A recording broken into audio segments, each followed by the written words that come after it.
मौसी, ये बिंदिया और सिंदूर पहुंच डालू, मिटा दो इन्हें। ना मौसी ना, जिसका सुहाग अमर हो उसे ऐसा कहना अब शगुन होता है। बलिदान का अपमान नहीं किया जाता।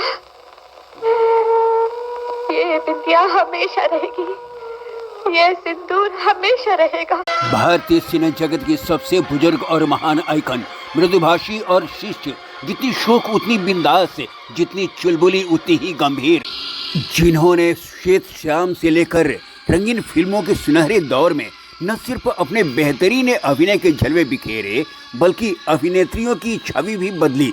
जी हाँ, कहानी गुजरे जमाने की स्टार अभिनेत्री, लेखिका, निर्मात्री और टीवी शो की मेजबान कामिनी कौशल की, जिन्होंने ऐसे दौर में तमाम चमक दमक से भरी फिल्मी दुनिया में कदम रखा जब संभ्रांत घराने की महिलाओं का इस क्षेत्र में आना सर्वथा वर्जित था। मूल नाम उमा कश्यप, भारत में वनस्पति विज्ञान के जनक, भारतीय वनस्पति विज्ञान सोसाइटी के संस्थापक सदस्य और भारतीय वनस्पति विज्ञान कांग्रेस के अध्यक्ष, पंजाब विश्वविद्यालय के प्रोफेसर शिवराम कश्यप के 2 पुत्र और 3 पुत्रियों में सबसे छोटी। जन्म ब्रिटिशकालीन भारत के लाहौर के चौबारजी इलाके में 24 फरवरी 1927 को। भाइयों में एक डॉक्टर तो दूसरे सेना में कार्यरत थे। ऐसे माहौल में बचपन काफ़ी सुखमय बीता। पिता उसूल पसंद जरूर थे, मगर तब तक बंदिशें नहीं थी जब तक कोई काम आपत्तिजनक न हो। दुर्भाग्यवश जब ये 7 साल की थी, पिता का साया इनके ऊपर से उठ गया। फिर भी लेडी किन्नेर्ड कॉलेज लाहौर से अंग्रेजी में BA ऑनर्स किया। उन्होंने इसके अलावे साइकिलिंग, घुड़सवारी, भरतनाट्यम सीखा तो टेनिस, बैडमिंटन, तैराकी, कढ़ाई, शिल्प इनके शौक थे। वे थिएटर और रेडियो नाटकों में भी हिस्सा लेती रही थीं। कहते हैं एक बार अभिनेता अशोक कुमार लीला चिटनिस के साथ युद्ध सहायता कोष का चंदा हेतु लाहौर आए थे। इन्होंने एक चैरिटी शो किया था। बावजूद इसके तब तक फिल्मों में अभिनय के बारे में सोचा न था। फिल्म निर्माता चेतन आनंद इनके बड़े भाई के परिचित थे, जबकि उनकी पत्नी उमा आनंद इनकी सहपाठी थी। चेतन आनंद जब 1946 की फिल्म में नीचा नगर का निर्माण कर रहे थे, उमा कश्यप को मुख्य भूमिका का प्रस्ताव लेकर आए तो पहले तो इन्होंने इनकार कर दिया, मगर बड़े भाई के कहने पर राजी हुई। चेतन आनंद ने ही उनका नाम कामिनी कौशल कर दिया, क्योंकि उनकी पत्नी भी फिल्म का हिस्सा थी। ये फ्रांस के कान अंतर्राष्ट्रीय फिल्म समारोह में गोल्डन पाम से पुरस्कृत होने वाली पहली भारतीय फिल्म थी। फिर मुझे छिपकर मिलना भी तो अच्छा नहीं लगता। अगले वर्ष राज कपूर के साथ जेल यात्रा और फिल्मिस्तान के बैनर तले फिल्म 2 भाई में नजर आई।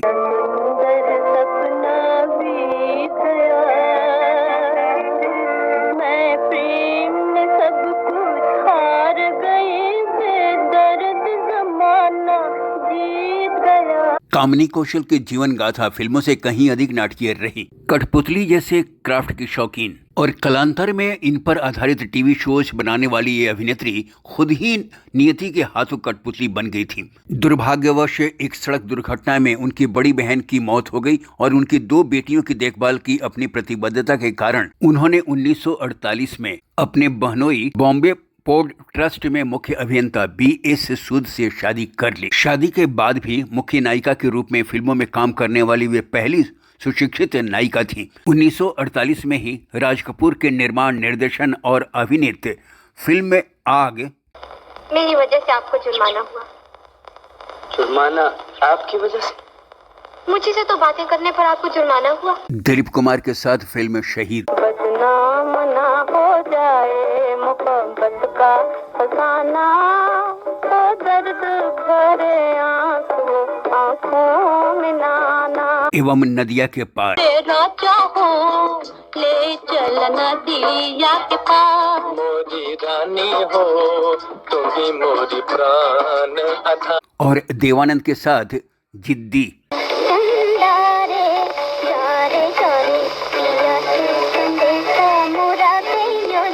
कि ये मुख्य नायिका थी। शहीद की शूटिंग के दौरान दिलीप कुमार के साथ इनके रोमांस के चर्चे भी सुर्खियों में रहे और कहते हैं वे दिलीप साहब का पहला प्यार थी, मगर शादीशुदा कामिनी जी के साथ उनका रोमांस मुकम्मल नहीं हुआ। 1949 में दिलीप कुमार संग शबनम, दुनिया रूप की चोट बचा ले मुझे देवानंद संग शायर। ये दुनिया है यहाँ दिल का लगाना किसको आता है। हजारों प्यार करते हैं निभाना किसको आता है। और नमूना किसी के गुनाह की भगवान तूने क्यों, भगवान तूने क्यों मेरी दुनिया तबाह की, मुझको सजाएं देके। एवं रहमान और मधुबाला संग पारस जैसी फिल्में प्रदर्शित हुई। 50 के दशक में दिलीप कुमार संग आरजू, मेरा नरम कर जुआ डोल गया, कोई प्यार की बोली बोल गया। के साथ साथ आस, नगरी में किसी का कौन सहारा है, सब तो पराए हैं जहाँ में कौन हमारा है। झांझर आबरू, बड़ा भाई, भगवान कैसी है तेरी शान। जेलर, बैंक मैनेजर जैसे फिल्मों में मुख्य भूमिका निभाई। तो फिल्म पूनम,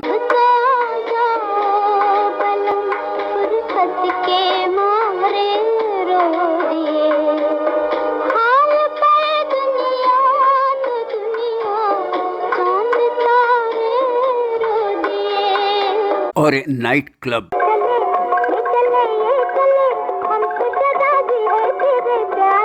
जैसी फिल्मों का निर्माण के अलावा अशोक कुमार संग अभिनय भी किया। 1954 की फिल्म में विराज बहू के लिए उन्हें सर्वश्रेष्ठ अभिनेत्री का फिल्म फेयर अवार्ड मिला। इसलिए नहीं बतलाना चाहती कि यह सुनकर तुम्हारी गर्दन शर्म से झुक जाएगी, तुम्हें दुख होगा और शायद तुम खाना भी ना खा सकोगी। लेकिन मेरा ये भय व्यर्थ है, तुम्हें लाज शर्म भी नहीं और तुम इंसान भी नहीं है। और आंखें दिखाते हो, साधु बने हो। मेरी माँ अनाज का एक दाना नहीं और उस पर नौकरी छोड़ने का बहाना करके 2 दिन तक इधर उधर का बजाकर मुझे चलाकर इतनी रात के नशे में घर लौट। 1963 की प्रेमचंद की कहानी पर आधारित फिल्म गोदान में उनके नायक थे राजकुमार। तुम्हें ऐसा नहीं कहना चाहिए बेटा। माँ बाप करक कमाम लेते हैं किसके लिए? लड़के लड़कियों के लिए या अपने भोग विलास के लिए? कामिनी कौशल ने बड़ी सहजता के साथ चरित्र भूमिकाएं भी निभाई। फिल्म शहीद जरूर होगी, मैं भी यही सोचती हूँ। लेकिन भगत, जब मेरी आंखों के सामने फांसी का फंदा और तेरी गर्दन आती है तो मैं सबको भूल जाती हूँ। मुझे सिर्फ यही याद रहता है कि मैं तेरी माँ और तू मेरा बेटा। उपकार, नहीं नहीं, ये मेरे दूध से नहीं पला, ये मुझे भागन के दूध से नहीं पला, इसने मेरी कोख से जन्म नहीं लिया। तू क्या हुआ? मेरी आंसुओं से पाला है। मैं पूछती हूँ, क्या माँ का दूध ही दुनिया में सब कुछ है? ममता की आंसुओं की कोई कीमत नहीं। पूरब और पश्चिम शोर, पेपर बेचने से तुझे दुख होगा, लेकिन इतना सोच, जब दीपक अच्छा हो जाएगा, बोलने लगेगा, तो सबसे ज्यादा सुख बहू की आत्मा को मिलेगा, है ना?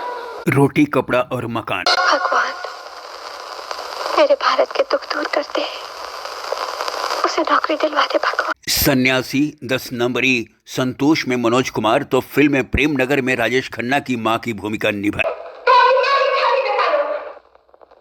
हम तुम्हें बताते हैं आज कैसे चोरी हुआ और किसके हुक्म से। हमारे हुक्म से। इतनी बड़ी जागीर का मालिक और एक नौकरानी के लिए अपने आप को भूल बैठे कि हमसे देखा नहीं गया। माँ का प्यार नौकरानी के प्यार के सामने हार मानने के लिए तैयार नहीं हुआ। फिल्म 2 रास्ते। दोषी या निर्दोष, तुम छोटे हो और छोटों का बड़ों से माफी मांगना कभी बुरा नहीं। जाओ, मीरा से माफी और महाचोर में राजेश खन्ना की भाभी के किरदार को निभाया तो संजीव कुमार अभिनीत अनहोनी में नकारात्मक रोल से भी परहेज नहीं किया। आज परसों की घुटन खत्म हो गई। 2010 के दशक में एक्शन कॉमेडी चेन्नई एक्सप्रेस और रोमांटिक ड्रामा कबीर सिंह में संक्षिप्त मगर प्रशंसित सहायक भूमिकाएं निभाई, जिनके लिए क्रमशः स्क्रीन अवार्ड और फिल्म फेयर अवार्ड सर्वश्रेष्ठ सहायक अभिनेत्री की भूमिका हेतु प्राप्त हुआ। उन्होंने 1989 से 1991 के दौरान दूरदर्शन के राष्ट्रीय चैनल हेतु लोकप्रिय कठपुतली शो का निर्माण और प्रस्तुति की। इसके पूर्व 1986 में मेरी परी नामक एनिमेशन फिल्म बनाई। इसके अतिरिक्त शन्नू की शादी और वक्त की रफ्तार के साथ साथ the jewel in the crown जैसे टीवी धारावाहिकों में अभिनय किया तो बच्चों की पत्रिका पराग हेतु कहानियां भी लिखी। उम्र के इस दौर में भी वे लगातार व्यस्त हैं और शानदार जिंदगी जी रही हैं, जो अपने आप में नई पीढ़ी के लिए एक प्रेरणा है।